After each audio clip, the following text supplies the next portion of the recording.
Bonjour à tous et bienvenue sur Film sur 20. Et aujourd'hui je sors de mon hibernation pour vous parler du deuxième film de Jordan Peele après son très sympathique Get Out. Je veux bien entendu parler de Us.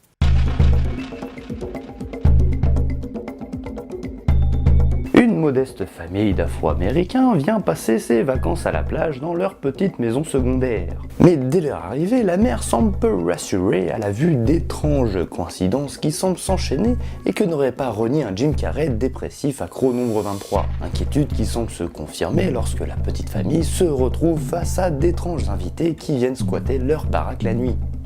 Carrément.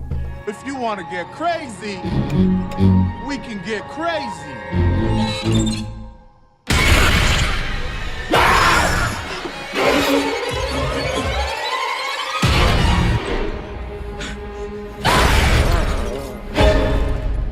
S'inspirant d'un folklore particulier peu représenté dans le cinéma de genre et dont je tairai le nom au risque de spoiler la surprise du film, Us parvient à surprendre et intriguer par son atmosphère étrange et inquiétante, du moins dans sa première partie, le film jouant avec un cadre peu exploité, une petite famille modeste d'Afro-Américains passant ses vacances à la plage. Si bien que le début est assez perturbant.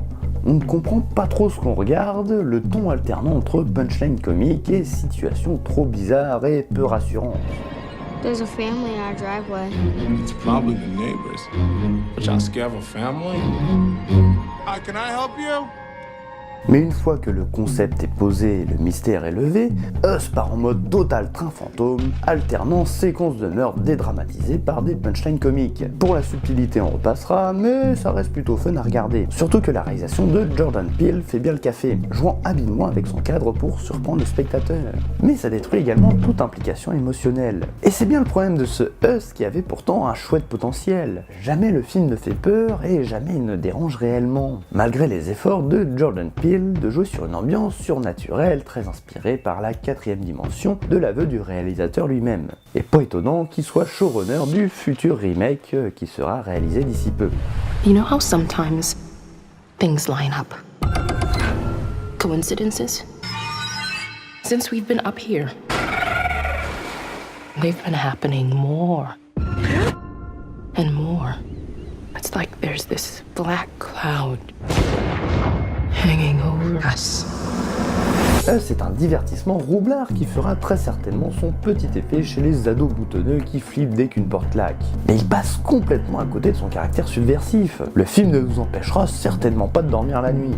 Et enfin, il rate complètement sa révélation finale, sorte de grosse séquence explicative essayant de justifier un peu tout, au risque d'amoindrir la force de son concept. Elle aura eu plutôt l'effet inverse de me faire poser plus de questions sur la soi-disant cohérence de tout ce délire.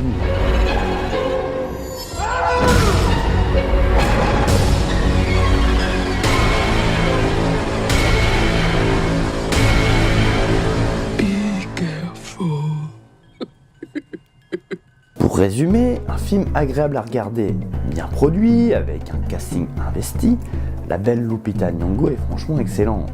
Un bon petit film d'horreur à regarder entre copains avec des bières. Après perso, j'attendais un peu plus de Jordan Peele après son sympathique Get Out. Ça ressemble un peu plus à un film d'horreur, mais toujours pas le traumatisme qui me fera regretter de m'être déplacé en salle. Tiens, Hérédité, comment ça va ?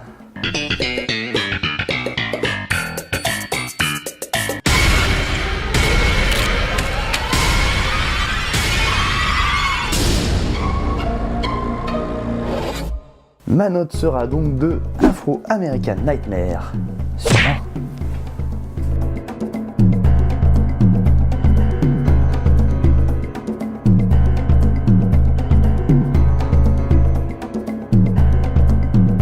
20. Us.